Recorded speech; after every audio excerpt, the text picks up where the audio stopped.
Good morning students. நாம் இந்த வகுப்பில் என்ன பார்க்க போகிறோம்னா 7th ஸ்டாண்டர்டு சோஷியல் சயின்ஸ் தான் பார்த்துட்ருக்கோம். டேர்ம் 2ல் செகண்ட் யூனிட் தான் பார்த்துட்ருக்கோம். பாடத்தின் தலைப்பு என்னன்னு பார்த்தோம்னா முகலாயர்கள், அதுதான் பார்த்துட்ருக்கோம். பார்ட் 1 ஏற்கனவே பார்ட் 2 2 வீடியோக்கள் பார்த்து முடிச்சிட்டோம். பார்ட் 1 வீடியோவில் என்ன பார்த்தோன்னு பார்த்தீங்கன்னா பாபர்லேருந்து அக்பர் வரைக்கும் 3 பேரரசுகளை பற்றியும், பார்ட் 2 வீடியோவில் ஜஹாங்கீர்லேருந்து அவுரங்கசீப் வரைக்கும் இந்த 6 பேரரசர்கள் பார்ட் 1 பார்ட் 2 வீடியோக்களாக பார்த்து முடிச்சிட்டோம். இப்போ நாம் என்ன பார்க்க போறோம்னா அந்த காலகட்டத்தில் நிலவிய சூழ்நிலைகள் எப்படியெல்லாம் இருந்தது, யார் கூடலாம் நட்புறவு இருந்தாங்க, எங்கெல்லாம் அவங்க ஆட்சி பகுதிகளிலிருந்து விரிவாக்கம் பண்ணாங்க, அது யார் யார் பண்ணாங்க, அவர் வருவாய் முறை எப்படி இருந்தது, இது எல்லாம் தான் இந்த பாடத்துல பார்ட் 3 வீடியோல பார்த்தோம்னா செகண்ட் யூனிட் முடிஞ்சிடுமா. வாங்க இப்போ அவங்க யார் கூட பாருங்க. இப்போ இந்த யூனிட் இந்த பார்ட் 3ல ரஜபுத்திர மற்றும் மராத்தியர் கூட கொண்டிருந்த உறவு பத்தி பார்க்க போறோம். அதுக்கப்புறம் பார்த்தீங்கன்னா முகலாயருடைய நிர்வாகம் எப்படி இருந்தது, மைய நிர்வாகம் எப்படி இருந்தது, அப்புறம் படை நிர்வாகம் எப்படி இருந்தது, மன்சப்தாரி முறை அறிமுகப்படுத்துனது யாரு, இதையெல்லாம் நில வருவாய் நிர்வாகம் எப்படி இருந்தது, ஜமீன்தாரி முறை, கலை மற்றும் கட்டடக்கலை, அதுக்கப்புறம் பாருங்க இதோட முடிஞ்சிருச்சுமா. அப்புறம் பாட சுருக்கம், அதுக்கப்புறம் பார்த்தீங்கன்னா சொற்களஞ்சி, இதோட இந்த பாடம் நிறைவடைஞ்சிச்சுன்னா அதுக்கப்புறம் நம்ம 3rd யூனிட்ல பார்க்கலாமா. பாருங்க அவுரங்கசீப் கடைசி பார்த்தோம். பாருங்க ரஜபுத்திர மற்றும் மராத்தியருடன் கொண்டிருந்த உறவு. அவுரங்கசீப் பார்த்தீங்கன்னா ரஜபுத்திரர்களின் மீது கொண்டிருந்த பகைமை அவர்களுடன் நெடுங்கால போருக்கு வழிவகுத்தது. அவுரங்கசீப் பார்த்தீங்கன்னா இந்த ரஜபுத்திர அதாவது அரச வம்சத்தை சார்ந்தவர்கள், எப்படி மராத்தியர்கள் என்று ஒரு அரச வம்சத்தினுடைய பெயர் தான் ரஜபுத்திரம்.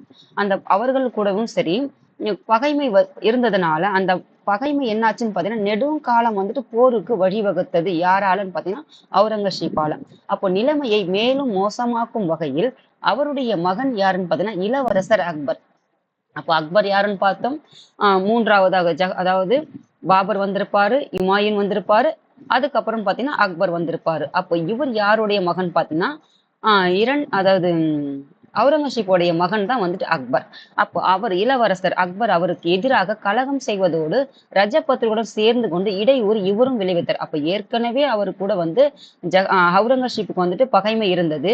ஆனா அவருடைய மகனே அக்பர் என்ற பெயர்ல, அதாவது தாத்தா பேரன் பெயருக்கெல்லாம் வைப்பாங்க இல்லையா, முன்னோருடைய பெயரை, அதை தான் படிச்சிருப்போம் நம்ம. அக்பர் 1 அக்பர் 2 அப்படின்னு படிச்சிருப்போம் இல்லையா.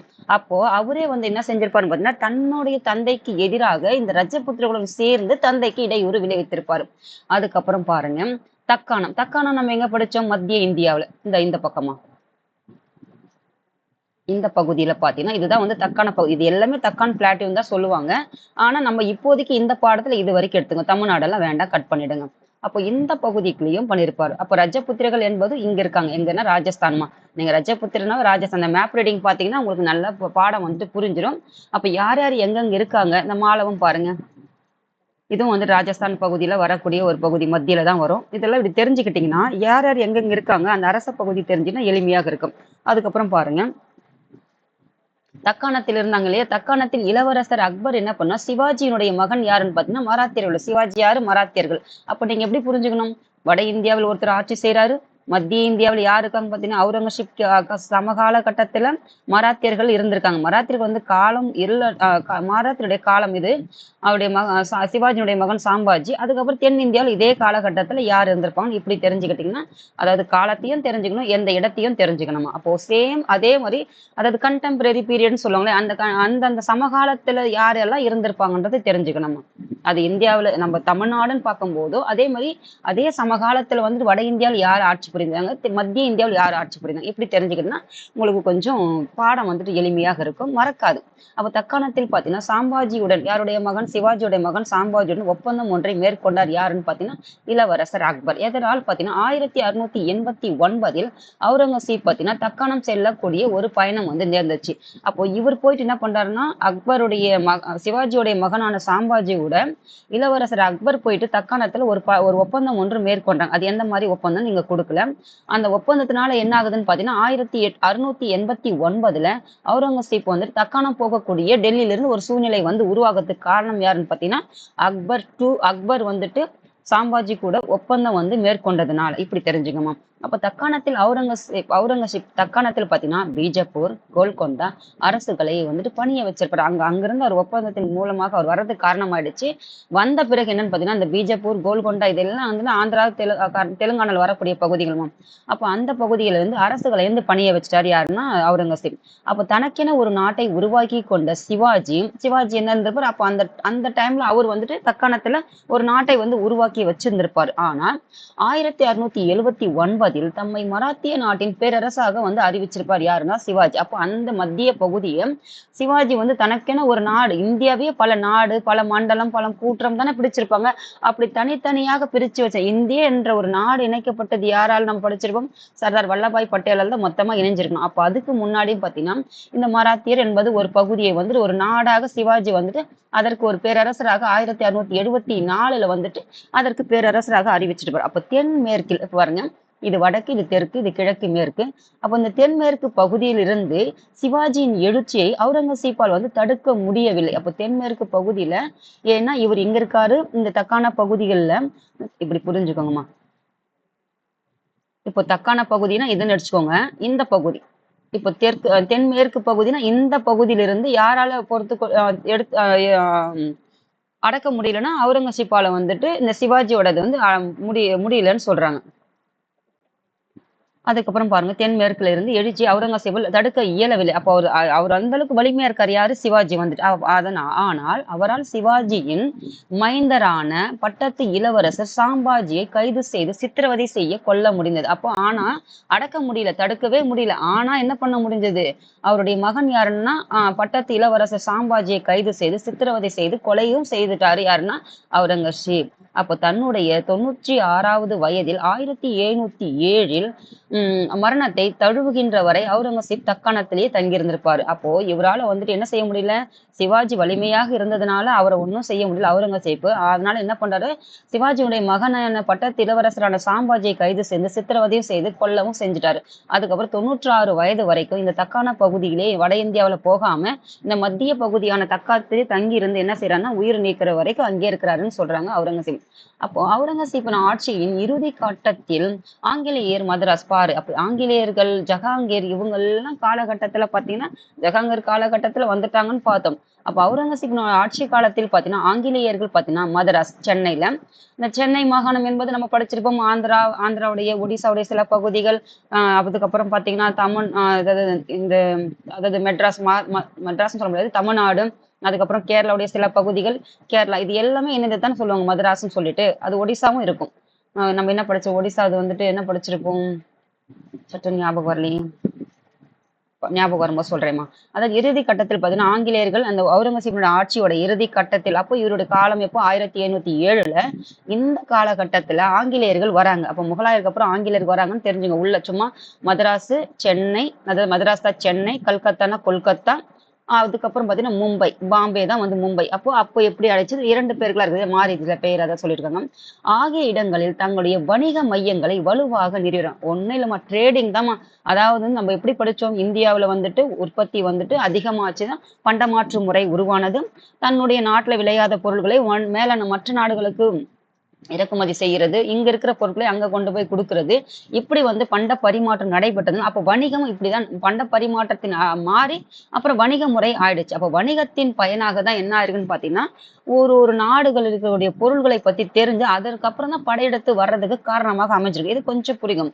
அப்ப எல்லாத்திற்கும் வணிக மையத்திற்கு நிறுவனத்திற்கான காரணம் தான் எல்லாரும் படையெடுத்துக்கு வர முக்கியமான காரணம் வணிகம் நோக்கம் மட்டும்தான். அப்போ பிரெஞ்சுக்காரர்கள் தங்களின் முதன்மை வணிக மையத்தை பாண்டிச்சேரி, பிரெஞ்சுக்காரர்கள் எங்கன்னு பாத்தீங்கன்னா பாண்டிச்சேரி. அதே மாதிரி பாத்தீங்கன்னா போர்ச்சுகீசியர்கள் எங்கன்னு பாத்தீங்கன்னா கோவா. இப்ப கூட பாத்தீங்கன்னா அந்த பிரெஞ்சுக்காடைய அங்களுடைய தாக்கம் தான் அங்க இருக்கும். அதே மாதிரி போர்ச்சுகீசியர் எங்கன்னு பாத்தீங்கன்னா கோவாவில் இருக்கும். அந்த லைஃப், அந்த வாழ்க்கை முறை, அதாவது வாழ்வியல் முறை எப்படின்னு பாத்தீங்கன்னா இந்த அடிப்படையில் தான் அவங்களுடைய இருக்கும். நீங்க இப்ப கூட போனீங்கன்னா பாருங்க, முகலாயருடைய நிர்வாகம் எப்படி இருந்தது, முகலாயருடைய ஆட்சி காலத்துல அவங்களுடைய நிர்வாகம் எப்படி இருந்ததுன்னு பார்க்கணும். மைய நிர்வாகம் இப்ப நம்மளுடைய சென்ட்ரல் எது இருக்கு பாத்தீங்கன்னா, இப்ப நம்முடைய நாட்டுக்கு, இந்தியா என்ற நாட்டுக்கு மத்திய அரசு எது, அதாவது டெல்லி, அதாவது மத்திய அரசு, மாநில அரசுன்னு சொல்றோம் இல்லையா. அப்ப அந்த மைய அரசாக இருக்கப்பட்டது எதுன்னு பார்க்கணும். இந்தியாவின் பெரும் பகுதியில் ஒரு உறுதியான நிர்வாகத்தை முகலாயர்கள் ஏற்படுத்தினர். அப்போ எல்லா பகுதியிலும் ஒரு மையப்படுத்தப்பட்ட அரசை வந்து ஏற்படுத்திட்டாங்க. எங்கன்னா இந்தியாவுல. முகலாய நிர்வாக கட்டமைப்பின் உயர்நிலை தலைவர் யாருன்னு பாத்தீங்கன்னா பேரரசர். எப்படி வந்துட்டு இப்போ வந்துட்டு அதிக உயர்ந்த அதிகாரம் யார்கிட்ட இருக்குது இப்போ? நீங்க பாருங்க, உயர்ந்த அதிகாரம் யாருகிட்ட இருக்குதுன்னா உச்ச அதிகாரம் யாருகிட்ட? சுப்ரீம் கோர்ட்டுக்கா, இல்லாட்டி வந்துட்டு ஹை கோர்ட்டுக்கா, இல்லாட்டி வந்து குடியரசுத் தலைவருக்கா? இப்போதைக்கு நீங்க பார்த்து தெரிஞ்சுக்கோங்க.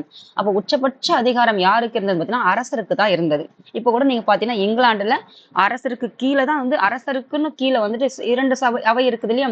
இப்ப எப்படி நம்ம லோக்சபா ராஜ்யசபான்னு இருக்கோமோ அதே மாதிரிதான் வந்துட்டு இங்கிலாந்துன்னு பாத்தீங்கன்னா அரசியாருக்கு கீழே ஒரு அரசும், அதே மாதிரி பாத்தீங்கன்னா மக்களால் தேர்ந்தெடுக்கப்பட்ட அரசும் வந்து இந்த மாதிரி பார்லிமெண்ட் அப்படிதான் இருக்கும். அதே மாதிரிதான் பாத்தீங்கன்னா உச்சபட்ச அரசு யாருக்குன்னு பாத்தீங்கன்னா இந்த பேரரசுக்கு தான் இருப்பாங்க. அப்ப பேரரசுக்கு பாருங்க எத்தனை இருக்குதுன்னு பாத்தீங்கன்னா சட்டங்களை இயற்றுபவரும் அவரே, சட்டத்தை இயற்றுவதும் அவரே, அந்த சட்டத்தை செயல்படுத்துவரும் அவரே, அவரே படைகளின் தலைமை தளபதியாகவும் இருக்கிறாரு. இப்ப பாருங்க, இந்த சட்டத்தை இயற்றுறது யாரு? பார்லிமெண்டா கோர்ட்டான்னு பாருங்க. அந்த சட்டத்தை செயல்படுத்துவரும் யாருங்க? சிஎம்மா பிஎம்மா இல்லாட்டி கோர்ட்டான்னு பாருங்க. அதே மாதிரி படைகளை தலைமை நடத்துறது எல்லாம் வருங்க. இப்ப படை தலைமை தளபதி யாருன்னு பாத்தீங்கன்னா இப்ப வந்துட்டு குடியரசுத் தலைவரா இல்லாட்டி அரசரான்னு பாருங்க. இப்படி ஒப்புமைப்படுத்தீங்கன்னா உங்களுக்கு வந்து மறக்காது. அவரே நீதி வழங்குறார். அப்போ வந்து நீதி வழங்குறது யாரு? கோர்ட்டா இல்லாட்டி பிரசிடென்டான்னு பாருங்க, இல்ல பிஎம்மான்னு பாருங்க. இப்படி நீங்க ஒப்புமைப்படுத்தி தெரிஞ்சுக்கிட்டீங்கன்னா, டிஃப்ரெண்ட் படுத்தி தெரிஞ்சுக்கிட்டீங்கன்னா உங்களுக்கு வந்துட்டு அந்த காலத்துக்கும் இந்த காலத்துக்கு எந்த ஒரு மாற்றமும் கிடையாது. இப்ப எப்படி வந்துட்டு சுப்ரீம் பவர் யாருக்கிட்ட இருக்குதுன்னு பாருங்க, அப்ப யாருக்கிட்ட இருந்ததுன்னு பாருங்க. அதுக்கப்புறம் பாருங்க, அவருக்கு அமைச்சர் குழு, இதெல்லாம் இத்தனை அதிகாரங்கள் யாருக்குன்னா பேரரசர் தான் எல்லாருக்கும். பேரரசர் எத்தனை பேர் படிச்சோம்? 6 பேர் படிச்சோம். அப்ப முகலாய அரசர்கள்ல பேரரசர் 6 பேர்னா அப்ப அந்த அனைத்து விதமான உயர்நிலை தலைவர் யாருன்னு பாத்தீங்கன்னா அரசர் தான். இது எல்லாமே அவர்கிட்ட தான் இருந்தது.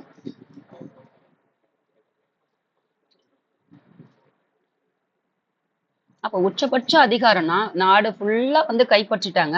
அப்போ எல்லாத்தையும் செயல்படுத்த அரசரால முடியுமா? அதிகாரம் இருக்கும், ஆனா செயல்படுத்தணும் இல்ல. அப்போ என்ன பண்றாங்கன்னா அவருக்கு கீழே எப்படி வந்துட்டு பிஎம்க்கு கீழே வந்துட்டு எம்பிஸ் இருக்காங்களோ, அதே மாதிரி சிஎம்க்கு கீழே எம்எல்ஏஸ் இருக்காங்களோ, அதே மாதிரிதான் பேரரசருக்கு கீழே அமைச்சர் குழு ஒன்று உதவி செய்யறதுக்காக இருந்தது.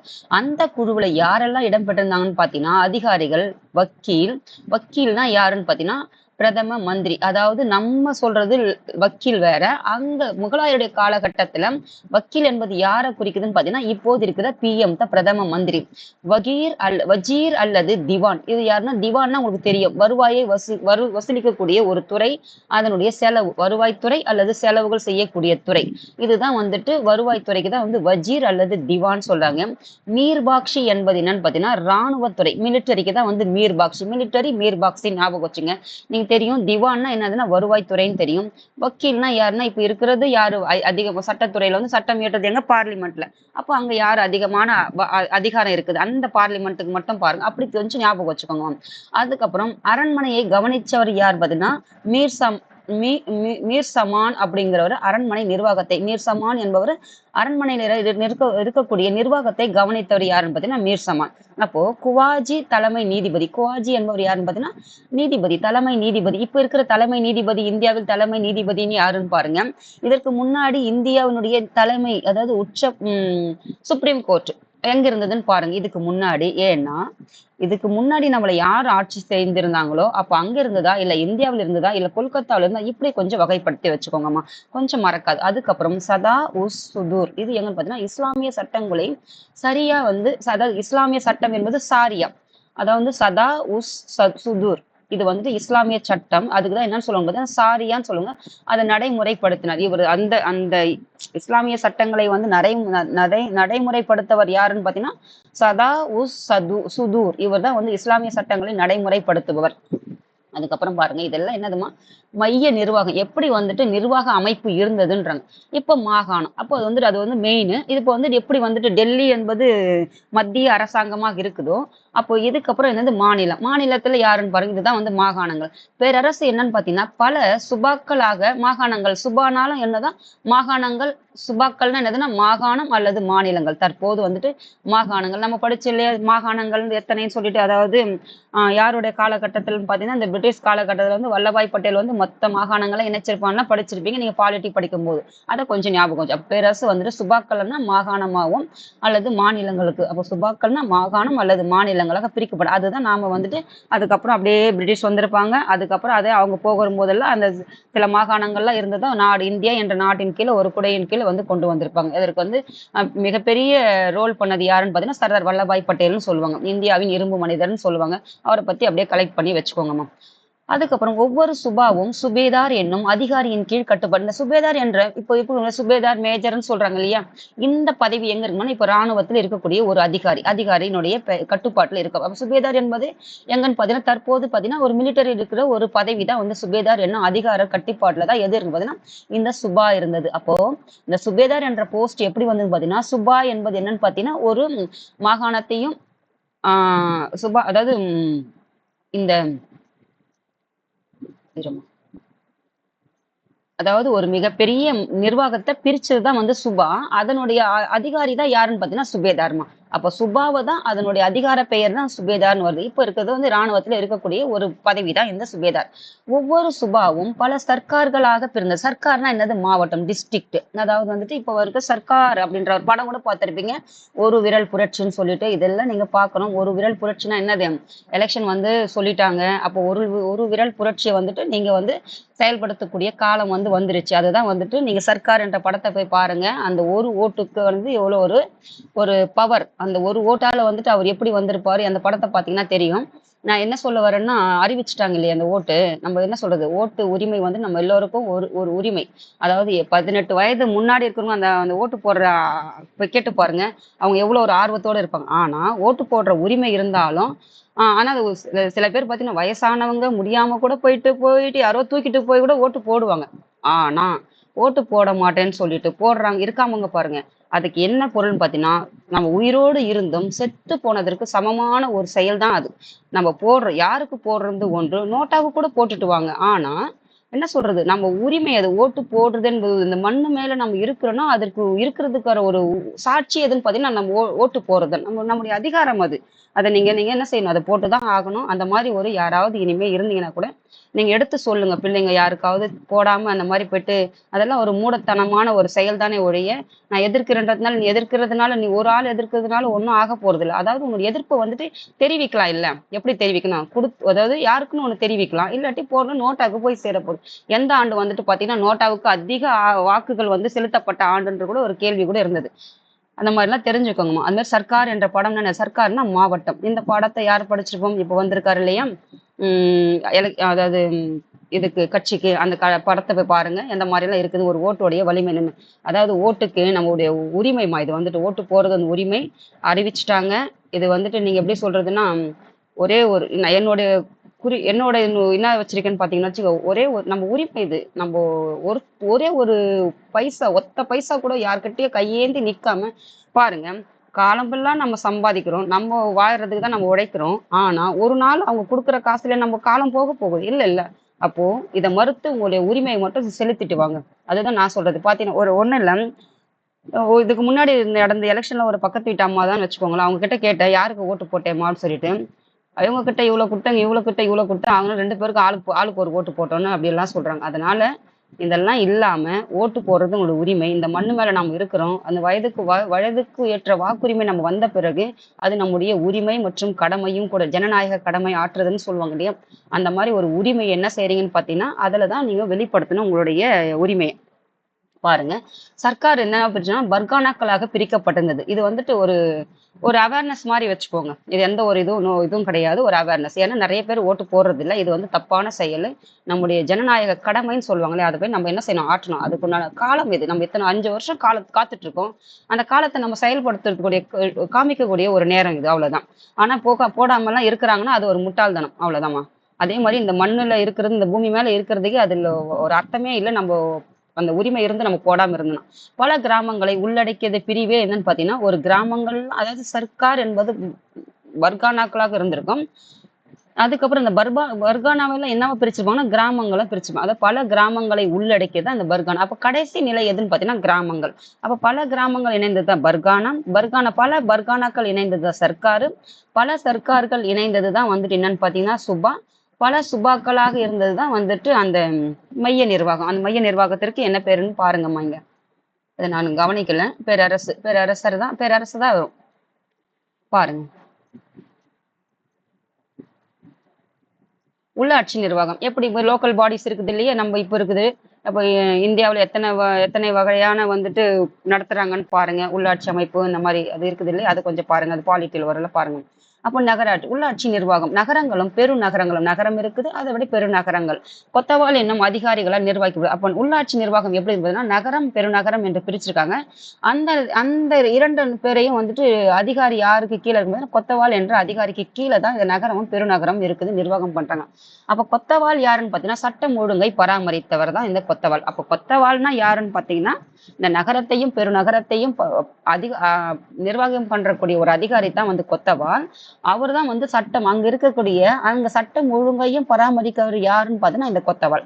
அதுக்கப்புறம் பார்த்தீங்கன்னா கிராம நிர்வாகம் யார் பார்த்தீங்கன்னா கிராம பஞ்சாயத்துகளும் முறைப்படுத்தப்படாத கிராம அளவிலான நீதி வழங்கும் அமைப்புகள் வந்து கிராம பஞ்சாயத்துக்களிடம் இருக்குதான். அப்ப கிராம நிர்வாகம் யார்கிட்ட பார்த்தீங்கன்னா கிராம பஞ்சாயத்துக்களிடம் இருக்குதான். அந்த கிராம பஞ்சாயத்து பார்த்தீங்கன்னா முறைப்படுத்தப்படாத கிராம அளவிலான நீதி வழங்கும் அமைப்புகள் வந்து வழங்கப்படும். அப்ப கிராம பஞ்சாயத்துக்கள் கிட்டதான் அந்த அமைப்பு கிட்டதான் அந்த கிராம நிர்வாகம் அந்த யாருக்கிட்ட இந்த கிராம பஞ்சாயத்துகள் முறைப்படுத்தப்படாத இடங்கள்லாம் இருக்குது இல்லையா, அதை வந்துட்டு அந்த அதிகாரம் யாருக்குன்னா அந்த கிராம நிர்வாகத்தை கிட்ட இருக்குதுன்னா அப்போ வழங்கப்படுது. பஞ்சாயத்து உறுப்பினர்களுக்கு தீர்ப்புகளை வழங்குறாங்க. அப்ப இந்த நிர்வாகம் அதாவது முறைப்படுத்தப்படாத கிராமங்களுக்கு இல்லையா, அந்த பஞ்சாயத்து உறுப்பினர்கள் தான் இப்போ இருக்கும் லோக்கல் பாலிசா பஞ்சாயத்து உறுப்பினர்கள், வார்டு கவுன்சிலர் இந்த மாதிரிலாம் இருக்குது. அப்ப பஞ்சாயத்து தலைவர் இருக்காங்க. இந்த மாதிரி வந்து அந்த பஞ்சாயத்து உறுப்பினர்கள் தான் இந்த கிராம நிர்வாகத்தை வந்துட்டு தீர்ப்புகள் வந்து வழங்குறாங்க. படை நிர்வாகம். படைன்னா என்னது, இராணுவ படை இந்த மாதிரி வகைப்படுத்தியிருப்பாங்க இல்லையா.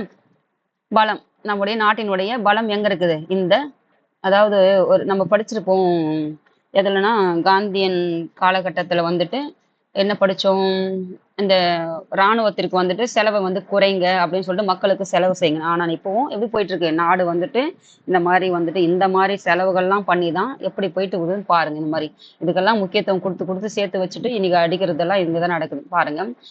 படை நிர்வாகம் எப்படின்னா முகலாய இராணுவ படை இராணுவம் எப்படி இருந்ததுன்னா காலாட்படை இருந்தது, குதிரைப்படை இருந்தது, யானைப்படை இருந்தது, பீரங்கி படை இருந்தது ஆகிய பிரிவுகளை கொண்டது. படை பிரிவுகளை கொண்டதுதான் எதுனா இராணுவம் இருந்தது. அப்ப அரசர் பார்த்தீங்கன்னா நன்கு பயிற்றுவிக்கப்பட்ட சிறப்பு வாய்ந்த ஆயுதங்களை வந்து ஏந்திய எண்ணிக்கையிலும் அதிகமான பாதுகாப்பு வீரர்களையும் அரண்மனை காவலர்களாகவும் பராமரித்தார். அப்ப அரசர் என்ன பண்ணிருக்கா, நல்ல பயிற்றுவிக்கப்பட்ட சிறப்பு வாய்ந்த ஆயுதங்களை ஏந்தக்கூடிய வகையிலான ஒரு பாதுகாப்பு வீரர்களை தான் அரண்மனை காவலர்களாகவும் பராமரிச்சது யாருன்னு பார்த்தீங்கன்னா அரசர் வந்துட்டு நன்கு பயிற்சி பெற்றவங்க தான் வந்து தன்னுடைய அரண்மனையில காவலர்களாக வச்சிருக்காருன்னு சொல்றாங்க. அதுக்கப்புறம் அப்பதானே வலிமையா இருக்கும் நாடு, மத்தவங்களாம் தாக்குறதுல இருந்து காப்பாடணும். அப்போ அந்த வீரர்கள் வந்து நல்ல பாதுகாப்பு பயிற்சி பெற்றிருந்தா தான் அவங்க நல்ல சிறப்பான ஆளுங்களை தான் செலக்ட் பண்ணி வச்சிருக்காங்கன்னு சொல்லலாம். மன்சப்தாரி முறை தான் வந்துட்டு எப்படின்னு பாருங்க. மன்சப்தாரி முறையை அறிமுகம் செய்தவர் யாருன்னு பாத்தீங்கன்னா அக்பர். இம்முறையின் கீழ் பாத்தீங்கன்னா பிரபுக்கள், இப்ப பாத்தீங்கன்னா நம்முடைய மன்னர்களுக்கு கீழே இப்ப கூட பாத்தீங்கன்னா இப்ப இங்கிலாந்துலாம் யார் பிரபுக்கள் சபை, அதாவது பார்லிமெண்ட்ல அதான் சொல்றாங்க, மக்களால் தேர்ந்தெடுக்கப்பட்ட அந்த எம்பிஸ், அதுக்கப்புறம் வந்து பிரபுக்கள் தான் சொல்லுவாங்க. அந்த நீங்க பாருங்க, அதை பத்தி படிச்சு பாருங்க. மன்சப்தாரி முறையை அக்பர் வந்து அறிமுகம் செய்தார். இம்முறையின் கீழ் பாத்தீங்கன்னா பிரபுக்கள், இராணுவ அதிகாரிகள், பிரபுக்கள்னா அவங்கதான் அரசர்களுக்கு கீழே அடுத்த ஒரு லெவல் இருப்பாங்க. படிச்ச இந்துக்களுடைய பிரபுக்கள் எல்லாம் வந்துட்டு அக்பர் வந்து அக்பர் வந்து வச்சிருந்திருப்பார் தன்னுடைய அவையெல்லாம் சொல்லிட்டு படிச்சு இல்லையா, அதே மாதிரிதான் அது இங்கிலாந்துல இருக்கிற ஒரு அந்த இங்கிலாந்து முறையில அது இருக்கும். அதே மாதிரி பாருங்க, கீழ் பிரபுக்கள் பாத்தீங்கன்னா இராணுவ அதிகாரிகள், குடிமை பணி அதிகாரிகள் ஆகியோர் பணிகள் ஒன்று சேர்க்கப்பட்டு ஒரே பணியாக மாற்றப்பட்டது. அப்ப மன்சப்தாரி முறைனா யார் யார் வராங்க பாத்தீங்கன்னா இந்த பிரபுக்கள் முறையின் கீழே பிரபுக்கள், இராணுவ அதிகாரிகள், இந்த குடிமை பணி அதிகாரிகள் யாருன்னா ஐஏஎஸ். இப்போ வந்து ஐஏஎஸ் அதுக்கு முன்னாடி வந்து ஐஎஃப்எஸ் இருந்திருக்கும். ஐஎஃப்எஸ் வராதுமா, சிவில் சர்வீஸ். பாருங்க என்ன வரும், அதாவது ஐஏஎஸ் இப்போதைக்கு அதை படைசில அவங்க காலகட்டத்தில் என்ன இருந்ததுன்னு தெரியல. பாருங்க ஐஏஎஸ் இதெல்லாம் வந்துட்டு யாருக்கு கீழே இந்த மன்சப்தாரிக்கு முறைக்கு கீழே இருந்தது, ஒரே பணியாக மாற்றப்பட்டது. அப்போ இது கொண்டு வந்தவர் யாருன்னா மன்சப்தாரி முறை வந்து அக்பர். அப்போ இப்பணியில் உள்ள இது வந்துட்டு பார்த்தா நீங்க எப்படி ஞாபகம் வச்சுன்னா இது எல்லாம் பார்த்தீங்கன்னா அந்த டிபார்ட்மெண்ட் வைஸ் என்ன சொல்லுவாங்க, துறை சார்ந்த பதவிகள். இது எல்லாம் பார்த்தீங்கன்னா, ஒரு அரசு சார்ந்த பதவிகளா வச்சுக்கோங்கம்மா. இப்ப இருக்கிற காலகட்டத்துக்கு.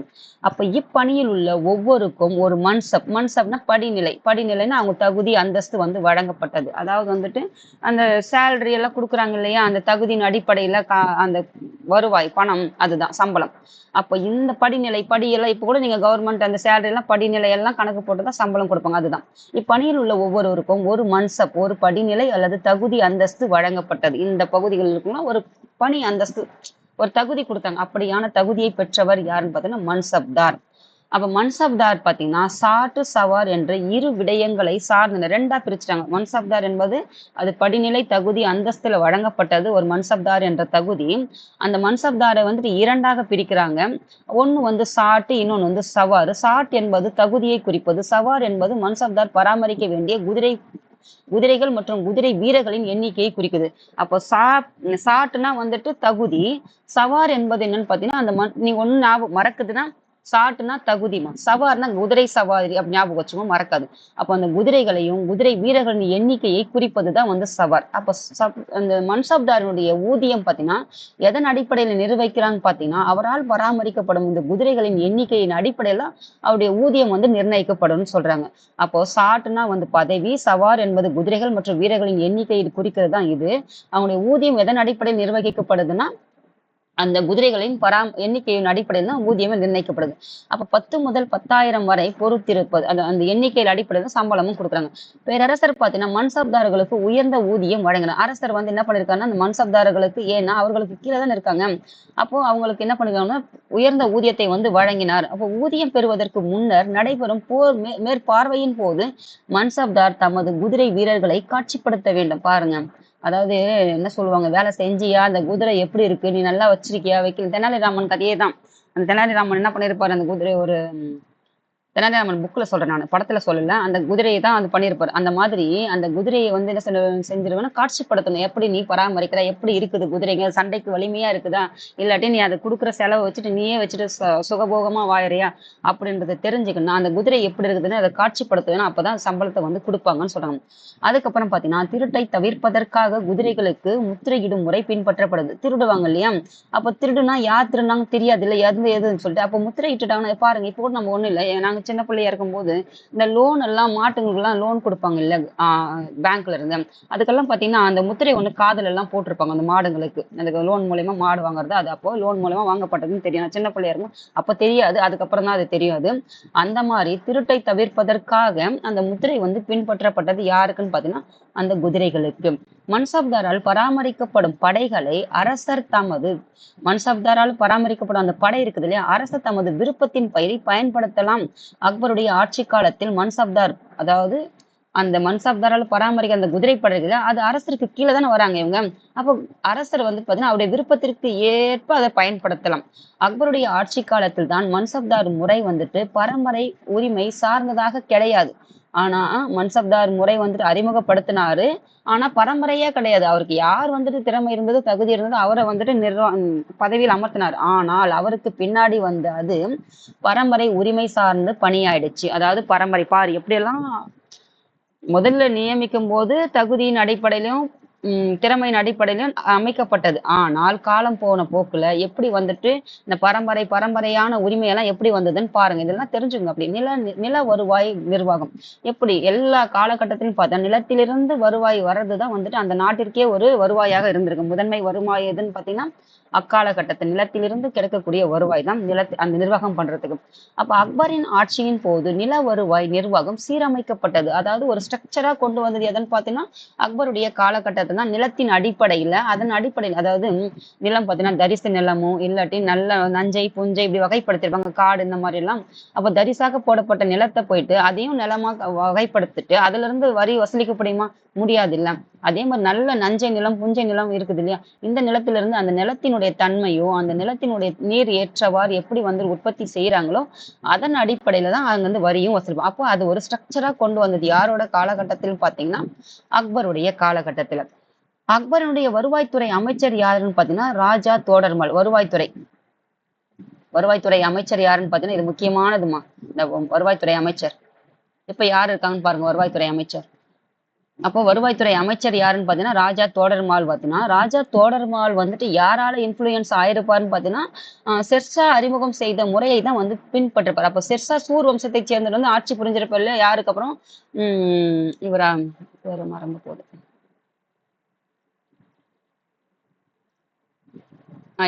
இமாயுனுக்கு அப்புறம் அதுக்கப்புறம் ஷெர்ஷா வந்திருப்பாரு இல்லையா, அவரு தான் வந்துட்டு என்ன பண்ணியிருப்பாருன்னா இந்த அந்த நிலத்தை வந்துட்டு ஒரு ஒரு ஸ்ட்ரக்சருக்கு கொண்டு வந்திருப்பாரு. அந்த முறையை பின்பற்றவர் தான் யாருன்னு பார்த்தீங்கன்னா ராஜா தோடர்மால். அவர் யாருன்னு பார்த்தீங்கன்னா அக்பருடைய அவையில் வந்து வருவாய்த்துறை அமைச்சராக இருந்தவர் தான் அவர் ராஜா தோடர்மால். அவர் யாருடைய இது அறிமுகம் செஞ்சனா ஷெர்ஷாவால் அறிமுகம் செய்யப்பட்ட அந்த முறையை பின்பற்றியவர் தான் ராஜா தோடர்மால். யாருடைய காலகட்டத்துல? முகலாயருடைய காலகட்டத்துல, அதுவும் குறிப்பா வந்து அக்பருடைய பீரியட்ல. அதுக்கப்புறம் பார்த்தீங்கன்னா அம்முறையை மேலும் வந்து சீரும் செஞ்சிருப்பார். அது அவர் அறிமுகப்படுத்தினால அது இன்னும் நல்லா வந்துட்டு சீர் பண்றாரு. இன்னும் கொஞ்சம் டெவலப் பண்றாரு. அதுக்கப்புறம் தோடர்மாலின் ஜப்து, அதாவது தோடர்மாலினுடைய ஜப்து முறை பார்த்தீங்கன்னா வடக்கு வடமேற்கு மாகாணங்களில் நடைமுறைப்படுத்தப்பட்டது. ஜப்தி முறை இப்ப கூட பாத்தீங்கன்னா நிறைய அதாவது ஆக்கிரமிக்கிறது. ஜப்தி முறைனா வந்து கையகப்படுத்துறதுன்னு சொல்லுவாங்க இல்லையா, அந்த முறையை தான் வந்து ஜப்தி முறையை வந்துட்டு யார் கொண்டு வந்திருப்பாருன்னு பாத்தீங்கன்னா இந்த ராஜா தோடர்மாலான அவர் அந்த வருவாய்த்துறை அமைச்சரான ராஜா தோடர்மால் தான் முகலாயர் காலகட்டத்துல வட இந்தியாவில் கொண்டு வந்திருப்பாரு. குறிப்பாக எங்கன்னு பாத்தீங்கன்னா வடக்கு, இந்த மேல் பகுதியிலும் வடக்கு பகுதியிலும் வடமேற்கு மாகாணங்களிலும் நடைமுறைப்படுத்தப்பட்டதான் இந்த ஜப்தி முறை, கையகப்படுத்துறது. அதாவது ஒருத்தருடைய பொருளை வந்துட்டு வச்சிருக்குது, அதாவது வாரிசே இல்லாத வந்து கையகப்படுத்துவாங்க இல்லையா, அந்த அந்த முறை தான் இதுமா. ஒரு வாரிசோ வாரிசு இல்லையோ அது கையகப்படுத்துறது. அதுக்கப்புறம் வந்துட்டு இம்முறை வந்துன்னா இம்முறையின்படி நிலங்கள் அளவை செய்யப்பட்டு, அதாவது ஜப்தி பண்றதுன்னா அந்த அந்த இடத்தெல்லாம் எடுத்து இந்த முறை நிலங்கள் வந்து அளவை செய்யப்பட்டு அவன் இயல்புக்கு வளத்திற்கும் ஏற்றவாறு வகைப்படுத்தப்பட்டன. ஜப்தி முறைனா அது எடுத்து நிலங்கள்லாம் இருக்குது, அதை எடுத்து என்ன செய்யறாங்கன்னா அந்த நிலவை வந்து அளவு செஞ்சு அளக்குறாங்க. நிலத்தையெல்லாம் அப்படி அப்படியே காடு தரிசு நிலமா கண்டமேனிக்கு நிலங்கள் இருக்குது, அது எல்லாத்தையும் என்ன பண்றாங்கன்னா அளந்து அதை வகைப்படுத்தி அதுக்கப்புறம் அதுல எப்படி வந்துட்டு நிலத்தினுடைய தன்மைக்கும் அது விளைச்சலின் ஏற்றதுக்கு அப்புறம் தான் வந்து அதுல இருந்து என்ன செய்யறாங்க வசூலிக்கிறாங்க வரி வந்து. 10 ஆண்டு காலத்திற்கு சராசரி விளைச்சலில் 1/3 10 ஆண்டு காலத்திற்கு வந்து நம்ம செய்வோம் இல்லையா குத்தகை இடுறது. இப்ப காலகட்டத்துல எல்லாம் குத்தகை போடுறோம்னு சொல்லுவாங்க இல்லையா, அந்த மாதிரி வந்துட்டு கையகப்படுத்தி எத்தனை ஆண்டுகள் பார்த்தீங்கன்னா 10 ஆண்டு காலத்திற்கு விளைச்சல்ல 1/3 வந்துட்டு அரசுக்கு வரியாக செலுத்த வேண்டும் என நிர்ணயம் செய்யப்படுது. ஒண்ணும் இல்லம்மா, அப்படியே வந்துட்டு நிலங்கள் வந்துட்டு கவர்மெண்ட்டுக்கு சொந்தமா இருக்கிற நிலத்தை வந்து என்ன பண்றாங்கன்னா கையகப்படுத்தி அதை எடுத்து என்ன பண்றாங்கன்னா ஒரு ஸ்ட்ரக்சர் கொண்டு வந்து அதை ஒரு 10 வருஷ காலத்துக்குன்னு சொல்லிட்டு ஒரு அக்ரிமெண்ட் மாதிரியே போட்டுக்கிட்டாங்கன்னு வச்சுக்கோங்க. அப்படி அந்த அடிப்படையில விட்டு அதை வருஷத்துக்கு 10 வருஷத்துக்கு அக்ரிமெண்ட் போடுறாங்கன்னா விளையிறதுல 1/3 யாரு கொடுத்தணும்? அரசுக்கு கொடுத்தணும். இது வந்துட்டு யாருன்னா ராஜா தோடர்மால் வந்து அறிமுகப்படுத்தின ஒரு விஷயம். ஷாஜகானின் காலத்தில் பார்த்தீங்கன்னா ஜப்த் அல்லது ஜப்தி என்னும் இம்முறை தக்கான மாகாணங்களுக்கும் நீடித்தது. தக்கான மாகாணங்கள்னா எங்க? இந்த மத்திய இந்தியாவில் இருக்கு கீழே இந்த பக்கம், இந்த மத்திய இந்தியா பகுதியிலையும். ஏன்னா இவர் வந்துட்டு இங்க வடமேற்கு பகுதியிலையும் வடக்கு பகுதியிலும் அறிமுகப்படுத்துறாரு. அதுக்கப்புறம் தான் ஷாஜகான் பக்கத்துல யாருன்னா இந்த பக்கம் தெற்கு பக்கம் வருதுன்னு சொல்றாங்க. இம்முறை பார்த்தீங்கன்னா ஷாஜகானுடைய காலத்தில் ஜப்தி என்ற முறை வந்து தக்கான மாகாணங்களுக்கு நீடிக்கும். முகலாய பேரரசர்கள் பார்த்தீங்கன்னா பழைய இக்தா முறை, நம்ம இக்தா முறை எங்க படிச்சுன்னு பாருங்க. பழைய இக்தா முறை வந்துட்டு நம்ம டெல்லி சுல்தான் இதில் படிச்சுப்போம். அப்ப அந்த முறையை பார்த்தீங்கன்னா ஜாகிர் என புதிய பெயரிட்டு செயல்படுத்தின. அந்த இக்தா என்பது என்ன வச்சுன்னா முகலாய பேரரசு காலத்துல ஜாகிர் என புதிய பெயரிட்டு செயல்படுத்தினாங்க. இந்நில உரிமை ஒப்பந்த கால முறை பார்த்தீங்கன்னா டெல்லி சுல்தான்களின் காலத்தில் வளர்க்கப்பட்டதுன்னு சொல்றாங்க. அப்ப இந்த நில உரிமை முறை யாருடைய காலகட்டத்தில் வளர்க்கப்பட்டதுன்னா டெல்லி சுல்தான்களுடைய காலத்தில் படிச்சு அவங்க தான் படிச்சு நம்ம இக்தா முறை அவங்க கொண்டு வந்தது தான் இந்த இக்தா முறை. அவங்க காலத்துல கொண்டு வந்தது. இவங்க என்னென்ன பெயர் மாத்தனா ஜாகிர் என புதிய பெயர் வச்சுட்டு வராங்க. வளர்த்தது யாருன்னு கேட்டாங்கன்னா டெல்லி சுல்தான். இம்முறையின் கீழ் குறிப்பிடப்பட்ட ஒரு பகுதியில் இந்த முறையின் கீழே இது தனியா அப்படியே பிரிச்சுக்கோங்கம்மா. அதாவது எந்த முறைனா இந்த இந்த ஜாகிர் என்ற முறையின் கீழ் இக்தா என்பதுதான் ஜாகிர் என்ற புதிய பெயராகுது. இது என்னவா மாறுதுன்னு பாத்தீங்கன்னா குறிப்பிட்ட ஒரு நிலப்பகுதியில் நிலவரி வசூல் செய்யும் பொறுப்பும் அப்பகுதியை நிர்வகிக்கும் பொறுப்பும் யாருக்கு இருக்குன்னா இராணுவம் மற்றும் சிவில் அதிகாரியிடம் ஒப்படைக்கப்படுது. அப்போ இந்த பகுதி இது ஒரு புதிய முறையால யாருக்கிட்ட வருதுன்னா முகலாயர்கிட்ட வருது. ஒரு புதிய பெயர் மாற்றத்தோடு அந்த ஒரு பகுதியை வந்து ஒரு இருக்குதுன்னா அந்த பகுதியில நில வரி வசூலிக்கிற செய்யக்கூடிய பொறுப்பு யாருக்கிட்டனா அந்த பகுதியை நிர்வகிக்கக்கூடிய இராணுவம் மற்றும் சிவில் அதிகாரி ஒருவருக்கு கிட்ட ஒப்படைக்கப்பட்டது. இதுதான் வந்துட்டு என்னன்னா இந்த ஜாகீர். இதுக்கு முன்னாடி இக்தா. இது யாருடைய காலத்துல? டெல்லி சுல்தானுடைய காலத்துல. டெல்லி சுல்தான் காலத்துல யாருக்கு ஆட்சி காலத்துல இருந்ததுன்னு பார்த்திருப்போம். நம்ம சென்ற வகுப்பு பாருங்க. அப்போ அவருடைய தற்போதைய பெயர் என்னன்னு பாத்தீங்கன்னா ஜாகீர்தார், ஜமீன்தார் இப்படிதான் வருது. அப்போ அவருடைய தற்போதைய பெயர் என்னன்னு பாத்தீங்கன்னா ஜாகீர்தார். அவர் தங்களது ஊதியத்தை பணமாக பெறாத ஒவ்வொரு மன்சப்தாரும் ஜாகீர்தார் ஆவார். அப்போ அந்த சம்பளத்தை வந்துட்டு காசா வாங்கல இல்லையா, பணமா வாங்காதவங்களுக்கெல்லாம் என்ன பெயருன்னு பாத்தீங்கன்னா ஜாகீர்தார். ஜாகீர்தார் தம் அதிகாரிகள் மூலம் நிலவரியை வந்து வசூல் செய்தார். அப்போ அவங்களுக்கு கீழே அதிகாரிகள் இருந்திருப்பாங்க. அந்த அதிகாரிகள் மூலம் தான் வந்து நிலவரியை வந்து வசூல் செய்வாங்க. யாருக்கு வந்து ஜாகீர்தாருன்னு பார்த்தீங்கன்னா இந்த மன்சப்தார் வந்து சம்பளம் பெறாத மன்சப்தார்கள் தான் ஜாகீர்தார்கள். அந்த ஜாகிர்தார்கள் யார்கிட்ட வந்து வரி வசூல் செய்வாங்க? அதிகாரிகளுக்கு கீழே. அப்ப மாவட்ட அளவிலான வரி வசூல் செய்யக்கூடியவங்க யாருன்னு பாத்தீங்கன்னா அமீர் குஜார் ஆவர். அப்ப மாவட்ட அளவில டிஸ்ட்ரிக்ட் லெவல்ல யாருன்னு பாத்தீங்கன்னா அமீர் குஜார் தான் வந்து வரி வசூல் செய்வாரு. அவருக்கு பாத்தீங்கன்னா பொட்டாதார், கனுங்கோ, பட்வாரி, முக்காதம் போன்ற துணைநிலை அதிகாரிகளுக்கு யாருக்கு இருந்தாங்க பாத்தீங்கன்னா இந்த மாவட்டத்தில் அளவில் இருக்கிற அமில் குஜாரு கீழே யாருன்னு பார்த்தா இந்த துணைநிலை அதிகாரிகள் தான் இந்த பெயர்கள். இப்படி பிரிச்சு பிரிச்சு எழுதி வச்சுக்கோங்க. ஏன்னா இங்க கொஸ்டின் இந்த மாதிரி தான் கேட்பாங்க உங்களுக்கு. ஏன்னா அதுதான் வந்து நம்மளுக்கு நம்ம எந்த முகலாயர்களாகட்டும், மராத்தியரோட, டெல்லி சுல்தான்கிட்ட இந்த பிரிவுகள் தான் நமக்கு கொஞ்சம் குழப்பற மாதிரி இருக்கு. அதை மட்டும் தெளிவா ஒரு எடுத்து எடுத்து எழுதி வச்சுக்கோங்க. நீங்க புக்கு கூட படிக்க தேவையில்ல. ஒரு நல்லா 2-3 முறை வாசிச்சு இன்ஸ் எடுத்து வச்சுக்கோங்க, போதுமானது. ஒரு 2 பேஜ்ல அடைக்கலாம் இதை. ஜமீன்தாரி முறை. இது வந்து என்ன படிச்சோம்?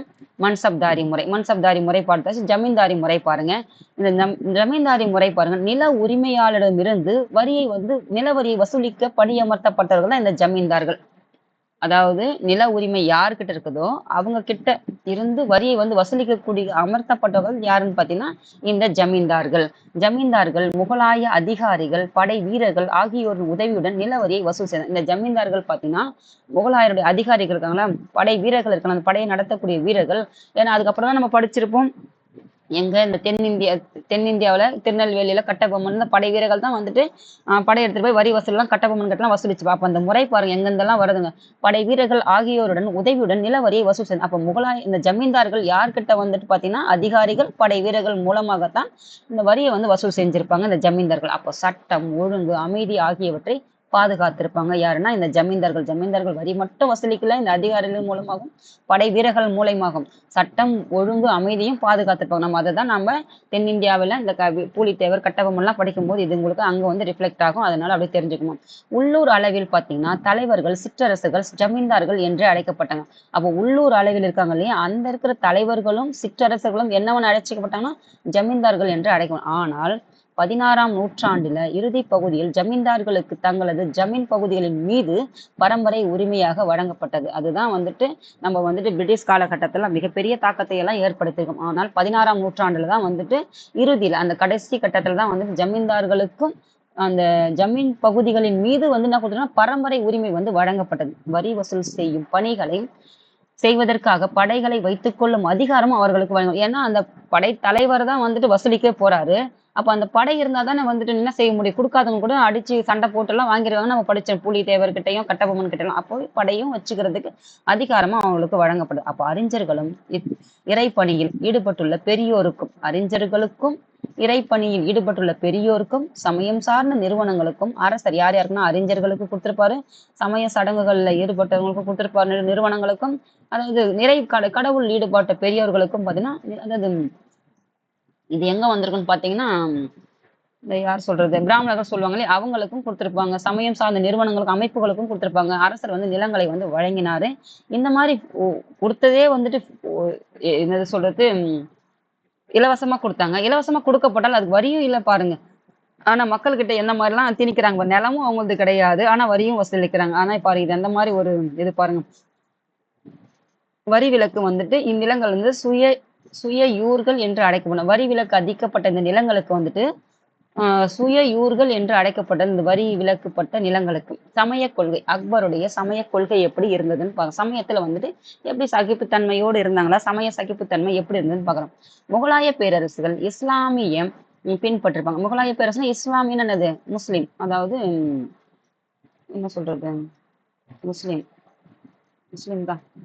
அதாவது முகலாய பேரரசு ஏன்னா முஸ்லிம்கள் வந்துட்டு அந்த தான் பின்பற்றிருப்பாங்க. தம்முடைய சமய கொள்கையில் அக்பர் மிகவும் முற்போக்காளர். பாருங்க அந்த காலகட்டத்திலேயே பிற்போக்கா இல்லாத முன்னாடி, அதாவது வந்துட்டு நல்லா வந்துட்டு எல்லாத்தையும் வந்துட்டு ஒரு யோசிக்கிறது. அதாவது அட்வான்ஸா யோசிக்கிறதுன்னு சொல்லுவாங்க இல்லையா? முற்போக்காளராகவும், தாராள மனப்பாங்கு. அதாவது எல்லாத்தையும் வந்து தாராளமா ஒரு மனப்பாங்கு கொண்டவராக இருந்தார் அக்பர். அக்பர் அவையில் பார்த்தீங்கன்னா, போர்ச்சுகீசிய கிறிஸ்தவர்கள், போர்ச்சுகீசிய நாட்டுல இருந்து வந்திருப்பாங்க இல்லையா?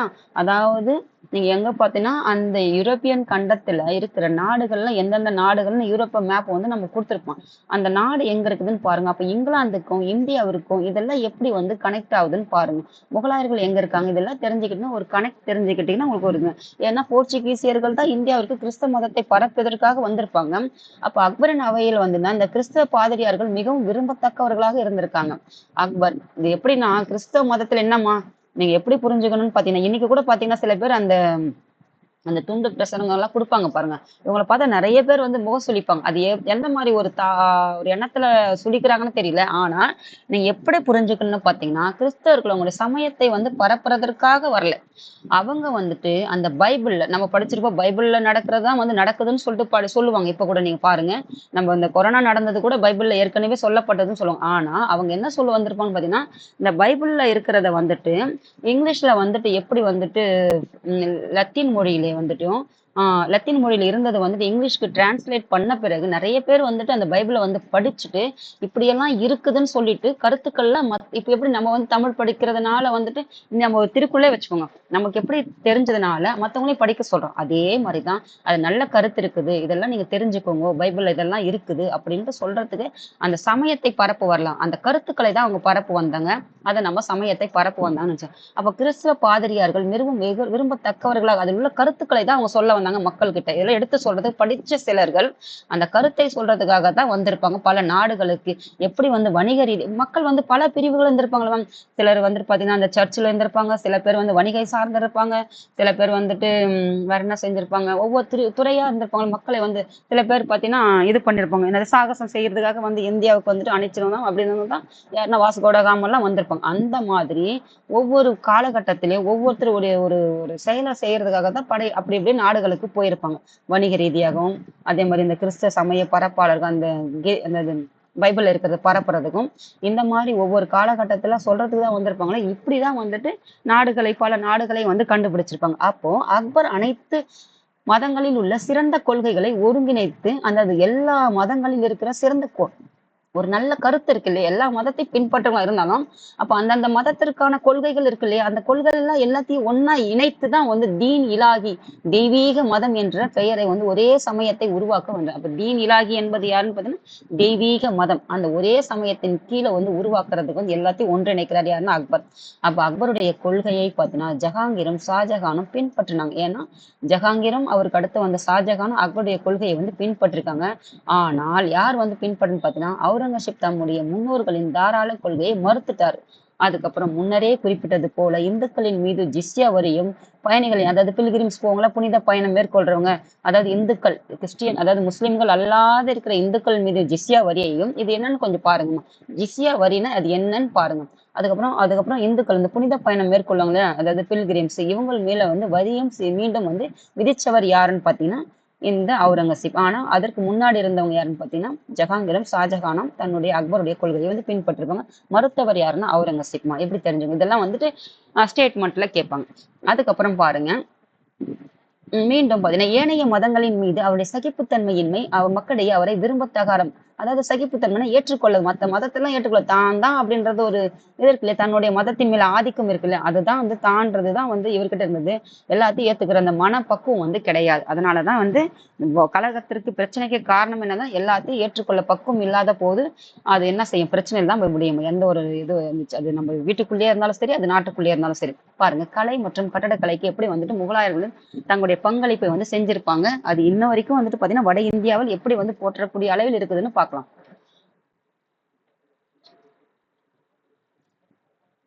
முதல்ல சமய சகிப்புத்தன்மை இருக்கணும். சமயத்தையும் சரி, ஒரு கலாச்சாரத்தையும் சரி, ஒரு மொழியும் சரி. ஏன்னா ஒண்ணும் இல்லை அவங்களுடைய ஒரு குழந்தை வந்துட்டு எல்லாம் பொறக்கும்போது நல்ல குழந்தைங்க தான். அது நம்மளால தான் வளர்க்கப்படுது. அப்ப நம்ம எப்படி சொல்லிக் குடுத்து வளர்க்கிறோமோ, அது அத பின்பற்றி தான் அது குழந்தை வளருது. அப்ப அது வளரும்போது அது எல்லாத்தையும் நம்ம பார்க்க ஒரே ஒரு எப்படி நமக்கு நம்மளுக்கு முக்கியம்னு நெனைக்கிறோமோ, அதே மாரி தான் அவங்களுக்கும் அது முக்கியமா இருக்கும். அப்ப எல்லாத்தையும் ஒரே ஒரு சமமான கண்ணோட்டத்துல பார்க்கணும். அப்படிதான் அது வந்து பொருள்மா. பாருங்க, கட்டளை மற்றும் கட்டடக்கலை. பாபர் பாரசீக கட்டடக்கலை முறையை இந்தியாவில் அறிமுகம் செய்தவர் யாருன்னு பார்த்தீங்கன்னா, பாபர் தாம்மா.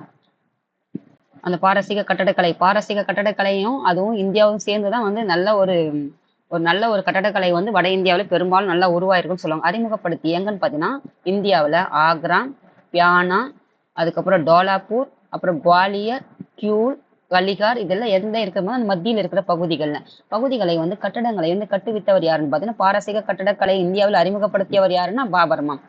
ஆனால் அவற்றில் சில கட்டடங்கள் மட்டுமே தற்போது இருக்குது. மத்ததெல்லாம் என்ன ஆயிடுச்சு? அழிஞ்சு போச்சுட்டாங்க. அதே மாரி இமாயுனுடைய டெல்லி அரண்மனை என்னன்னு பார்த்தீங்கன்னா, தீன் இ பானா. அதாவது இமாயுனுடைய டெல்லி அரண்மனை மற்றும் தீன் இ பானா இது 2ம் பார்த்தீங்கன்னா, பின்னாளில் ஷெர்ஷாவால் இடிக்கப்பட்டிருக்க கூடும் என அறியப்படுது. ஒரு அசம்ப்ஷன் தான். இது வந்து ஒரு கருத்து. அறிஞர்களுடைய கருத்து. பல பல பேருடைய கருத்து சொல்லுவாங்க இல்லையா? இந்த மாரி வந்துட்டு இமாயுனுடைய இது ஏன்னா அவருடைய காலகட்டத்தில் இருந்தவர் தான் இந்த ஷெர்ஷா. அப்போ இவருடைய இது டெல்லியில இருந்த அரண்மனையும், தீன்ஹி பானா என்ற ஒரு அரண்மனையும் இவரால வந்து இடிக்கப்பட்டு அவர் வந்து தன்னுடைய கட்டடத்தை வந்து கட்டியிருக்கிறாரு அப்படின்னு சொல்றாரு. அவ்விடத்தில் பார்த்தீங்கன்னா, ஷெர்ஷா புராணா கிலாவை வந்து கட்டுவார். புராணா கிலா யாருன்னு பார்த்தீங்கன்னா, ஷெர்ஷா உடையது. யார் இதை இடிச்சுன்னா இமாயுனுடையது இடிச்சிட்டு கட்டியிருக்காங்கன்னா எங்கன்னா டெல்லியில புராணா கிலா. ஷெர்ஷாவின் ஆட்சி காலத்தில் கட்டப்பட்ட மிக முக்கியமான நினைவு சின்னம் எங்கன்னு பார்த்தீங்கன்னா, பீகார்ல சசாரம் என்ற இடத்தில் இருக்கக்கூடிய கல்லறை மாடம் தான் வந்துட்டு ஷெர்ஷா உடையதுன்னு சொல்றாங்க. ஆட்சி காலத்தில் கட்டப்பட்ட மிக முக்கியமான நினைவு சின்னம். இப்படி பிரிச்சு பிரிச்சு எழுதி வச்சுக்கோங்கம்மா. அப்பதான் உங்களுக்கு தனித்தனியா எழுதி வச்சுட்டுனா மறக்காது. பீகார்ல சசாரம் என்ற பகுதியில கட்டப்பட்ட கல்லறை மாடம் யாரோடதுன்னா ஷெர்ஷாவுடைய ஆட்சி காலத்துல கட்டப்பட்ட மிக முக்கியமான கட்டடக்கலைன்னு சொல்றாங்க. அதுக்கப்புறம் திவான் இ காசு, திவான் இ ஹாமு, பஞ்ச் மஹால், பிரமிடு வடிவிலான பஞ்ச் பஞ்ச்னா என்னதுமா 5ன்னு சொல்றாங்க. அதாவது பஞ்ச் மஹால் என்பது பிரமிடு வடிவிலான பிரமிடு பார்த்திருக்கு இல்லையா? நம்ம பிரமிடுகள்லாம் எகிப்து பிரமிடுன்னு நினைக்கிறேன். எகிப்து பிரமிடு அந்த மாதிரி வந்து 5 அடுக்கு கட்டடம் எங்கன்னு பார்த்தீங்கன்னா பஞ்ச் மஹால் 5 அடுக்கு கட்டடம். இப்படி படிச்சிருக்கீங்களா? பிரமிடு எப்படி இருக்குதுன்னு பாருங்கம்மா. இந்த மாதிரி வந்துட்டு எகிப்து பிரமிடு படிச்சிருக்கு இல்லையா? அதுதான் 5 அடுக்குல கட்டப்பட்டது தான் இந்த பஞ்ச் மஹால்.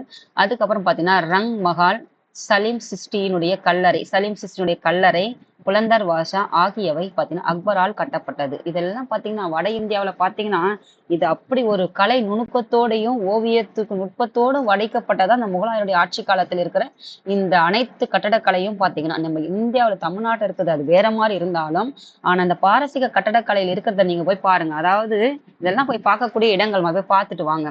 நீங்க புத்தகத்துல பாக்குறீங்களோ இல்லாட்டி அட்லீஸ்ட் தேடியாவது பாருங்க. பாருங்க. அதுக்கப்புறம் பாருங்க சிக்கந்திராவில் உள்ள அக்பருடைய கல்லறை எங்க இருக்குன்னா சிக்கந்திரா. அதுக்கப்புறம் கட்டட பணிகளை வந்து அவுரங்கசீப் வந்து நிறைவு செஞ்சிருப்பார். அப்போ சிக்கந்திராவில் இருக்க அக்பருடைய கல்லறை வந்துட்டு அந்த கல்லறை பணிகளை வந்து நிறைவு செஞ்சவர் யாருன்னு பாத்தீங்கன்னா ஜஹாங்கீர். அப்போ இது அக்பருக்கு அப்புறம் யார் வந்திருப்பாருன்னு பாருங்க. அதுக்கடுத்து யார் வரான்னு பாருங்க. அப்போ அவருடைய கட்டடக்கலை வந்து ஜஹாங்கீர் வந்து நிறைவு செஞ்சிருப்பார். அந்த வாரிசு அடிப்படையில் நம்ம பாத்தீங்கன்னா போய் பாருங்க.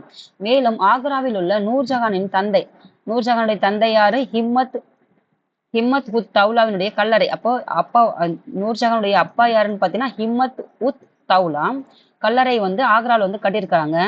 அது நம்ம ஏன் பார்க்குறோம்? ஏன்னா வந்து நூர்ஜஹான் யாருடையது? அதாவது நூர்ஜஹான் வந்துட்டு இவங்க ஜஹாங்கீருடைய மனைவி.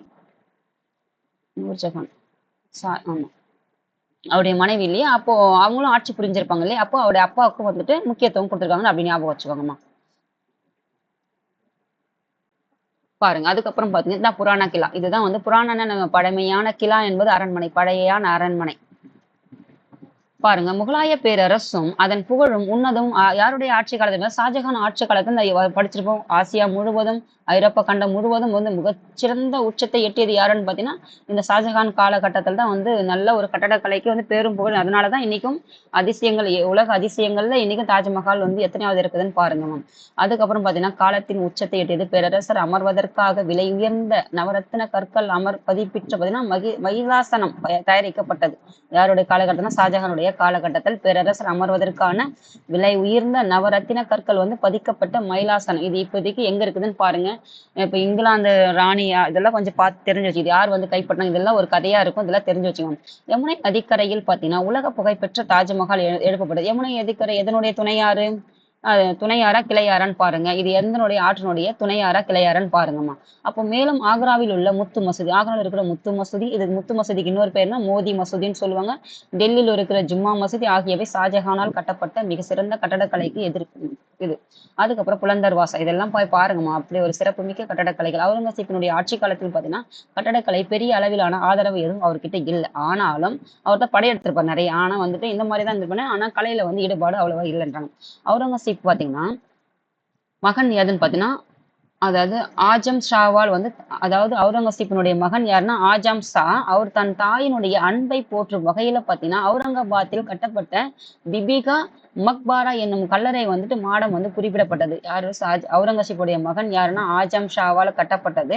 யாருக்காக? அவருடைய தாயினுடைய அன்பை போற்றக்கூடிய வகையில் வந்து அவுரங்காபாத்தில் கட்டப்பட்டது. என்ன பெயர்னு பாத்தீங்கன்னா பிபிகா மக்பாரா என்ற ஒரு கல்லறை மாடம். அவ்வளவுதான், இந்த பாடம் முடிஞ்சிச்சு. திவானிகாஸ், திவானிஹாம் நம்ம மேல படிச்சுலயே அந்த பெயர்கள் தான் இது. அதுக்கப்புறம் வந்து செங்கோட்டை, லால் குயிலா. செங்கோட்டை அந்த ரெட் ஃபோர்ட்னு சொல்லுவாங்க இல்லையா, சிகப்பு கற்களால் கட்டப்பட்டது. இங்கதான் என்ன நடக்குது நம்ம ஆண்டுதோறும் குடியரசு தினம், அதுக்கப்புறம் பாத்தீங்கன்னா செங்கோட்டையில யார் கொடியேற்றுறாங்க, இதெல்லாம் நீங்க பார்த்து தெரிஞ்சுங்க. லால் குயிலா என்று அழைக்கப்படும் டெல்லியில் உள்ள செங்கோட்டை முகலாய பேரரசர்களின் வாழ்விடம். முகலாய பேரரசுடைய வாழ்விடமே எதுன்னு பாத்தீங்கன்னா இந்த செங்கோட்டை தான், ரெட் ஃபோர்ட். அதுக்கப்புறம் 1639 பேரரசர் ஷாஜஹானால் யாருடைய காலகட்டத்தில் கட்டினாங்கன்னா 1639 ஷாஜஹானுடைய ஆட்சி காலத்தில் பாத்தீங்கன்னா மதில்களால் சூழப்பெற்ற தலைநகர் ஷாஜஹானாபாத்ல தான் கட்டப்பட்டிருப்பாங்க இந்த செங்கோட்டை. அதாவது டெல்லியில இருந்தாலும் அந்த நகருக்கு பேர் என்னன்னு பாத்தீங்கன்னா ஷாஜஹானாபாத், அங்கதான் இதை கட்டிருக்காங்க. இந்த கோட்டை பாத்தீங்கன்னா சிவப்பு நெற்களால் கட்டப்பட்டதுனால இது செங்கோட்டை என்று அழைக்கப்படுது. இதோட வந்துட்டு முகலாய பேரரசு பாடம் வந்து நிறைவடைஞ்சிச்சுமா. இதுக்கப்புறம்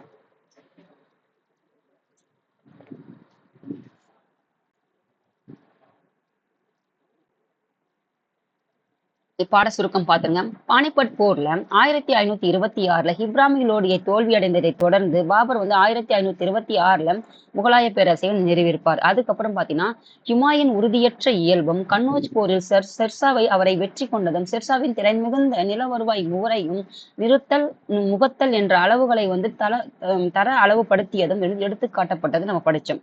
ஹுமாயூன் வந்துட்டு பேரரசை வந்து மீண்டும் மீட்கிறாரு. யார் கிட்டனா ஷெர்ஷா கிட்ட இருந்து. அவரின் திடீர் மரணம், மறுபடியும் இறந்துடுறாரு. திடீர் மரணத்தினால வந்து பைரம் கானை வந்து பகர ஆளுநராக கொண்டு அக்பர் வந்து அரியணை ஏறாரு மூன்றாவதாக. அப்போ அக்பருடைய பகர ஆளுநராக யாருன்னு பாத்தீங்கன்னா பைரம் கான். பைரம் கான் பாத்தீங்கன்னா இந்த சூர்வம்சத்தை சேர்ந்த ஒரு மிக சிறந்த படை தளபதி யாருன்னு பாத்தீங்கன்னா எமுவுக்கும் சேர்த்தினா பைரம் கானுக்கும் இரண்டாம் பானிபட் போர் நடக்குது 1556. அதுலயும் வந்து தோற்கடிச்சிட்டு இவருடைய படைகள் இவருடைய இடங்களை வந்து விரிவுபடுத்துறாங்க, முகலாயர் இடத்தை. அதுக்கப்புறம் பாத்தீங்கன்னா அக்பருடைய ராணுவ படையெடுப்புகள் 4 படிச்ச எத்தனை பிரிவா பிரிச்சோன்னு அவருடைய சமய கொள்கைகளும் விரிவாக்கப்படுத்தும் படிச்சோம். அரசு நிர்வாகத்தில் ஜஹாங்கீருடைய அக்கறையற்ற, அப்போ ஜஹாங்கீர் வந்து அரசு நிர்வாகத்துல கிடையாது. அவருக்கு எது மேல ஆர்வம் இருந்தது? கட்டடக்கலைகள் மேலதான், இயற்கை மேலதான் அவருக்கு ஆர்வம் அதிகமா இருந்திருக்கும். அதனால அந்த போக்கால என்ன ஆச்சுன்னா முகலாய அரசவையில் அவருடைய மனைவியாதான் நூர்ஜஹான் வந்து மேலாதிக்கம் ஏற்பட காரணமா இருந்திருக்கும். இதனாலதான் யார் வந்திருப்பாங்க, யார் அமைச்சிருப்பாங்க, எப்படி வந்து அந்த வணிகம் நிறுவதற்கு காரணமாக இருந்திருக்கு. இதெல்லாம் நீங்க இந்த காலகட்டத்தில் தான், முக்கியமான காலகட்டம் தான் இதுதான். ஜஹாங்கீர் காலகட்டத்துல இந்தியாவில இங்கிலாந்துல வந்து யாரோட ஆட்சி காலத்துல யாரால அனுப்பப்பட்டாங்க, இதெல்லாம் தெரிஞ்சுக்கணும். கனெக்ட் தெரிஞ்சுக்கிட்டீங்கன்னா உங்களுக்கு கொஞ்சம் ஒரு என்ன சொல்றது, பாலிட்டி இதெல்லாம் படிக்கிறது கொஞ்சம் எளிமையாக இருக்கும். முகலாயருடைய ஆட்சி காலத்தில் பாத்தீங்கன்னா ஷாஜஹான் தக்கான பகுதிக்கு விரிவுபடுத்திருப்பாரு. அப்போ முகலாயர் ஆட்சி காலத்துல ஷாஜஹான் தான் தக்கான பகுதிக்கு வந்து விரிவுபடுத்திருப்பாரு. ஆனா அதன் விளைவாகத்தான் என்ன இருக்கு பாத்தீங்கன்னா மராத்தியரோடு ஏற்பட்ட மோதலுக்கு பகுத்தாய்வு செய்யப்பட்டது. யாராக அப்புறம் அவுரங்கசீப். அப்போ அவுரங்கசீப்பின் படையெடுப்புகள் முகலாய பேரரசின் விரிவாக்கத்திற்கு உதவிய போதிலும் ரஜபுத்திரர், மராத்தியர், சீக்கியர் ஆகியோருக்கு எதிராக அவர் பின்பற்றிய கொள்கைகள், ஏன்னா சகிப்புத்தன்மை அவர்கிட்ட கிடையாது. அதனால என்ன இருக்குன்னு பாத்தீங்கன்னா அவர் பின்பற்றிய கொள்கைகள் அவர்களின் எதிர்ப்பை தூண்டி பேரரசின் சரிவுக்கு இட்டு சென்றது. ஏன்னா மத சகிப்புத்தன்மை கிடையாது. இவருக்கு என்ன சொல்றது, எல்லாரும் தன்னோட அதாவது எந்த வந்துட்டு ஒரு சமய சகிப்புத்தன்மை இல்லாததுனால யார்கிட்டயும் அவர் ஒத்து போகல. அதனால என்ன ஆச்சுன்னா சரிவுக்கு இட்டு சென்றது அவருடைய ஆட்சி காலத்துல. இவங்க எல்லாம் பாத்தீங்கன்னா விரிவுபடுத்தினாலும் ஆனா இவரோட ஆட்சி காலத்துல சமய சகிப்புத்தன்மை இல்லாததுனால இதெல்லாம் சரிவுக்கு இட்டு சென்றது. முகலாய நிர்வாகத்திற்கு அரசர் தலைமையேற்றதும் அவருக்கு உதவிய பல அதிகாரிகள் குறித்தும் எடுத்தார்கள். அந்த அரசுக்கு அப்புறம் யார் இருந்தாங்கன்னு பல அதிகாரிகள்லாம் படிச்சோம். அப்போ அக்பருடைய மன்சப்தாரி முறையும் ஜப்து முறையின்படி ராஜா தோடர்மால் தமது நில வருவாய் ஜப்துனா யாருன்னா ராஜா தோடர்மால்மா ஜப்தி முறை நில வருவாய் கொள்கையை வடிவமைப்பதும் ஆய்வு செய்யப்பட்டது. பண்பாட்டு வளர்ச்சிக்கான முகலாயர்கள் பங்களிப்பு குறிப்பாக கலை மற்றும் கடலைக்கலைக்கான பங்களிப்பு வந்து சுட்டிக்காட்டப்பட்டுள்ளது எல்லாம் படிச்சிட்டோம். இப்போ வந்து சொற்களஞ்சியத்தை படிச்சுட்டோம்னா நம்ம இந்த பாடம் வந்துட்டு முடியும். அதுக்கப்புறம் பாருங்க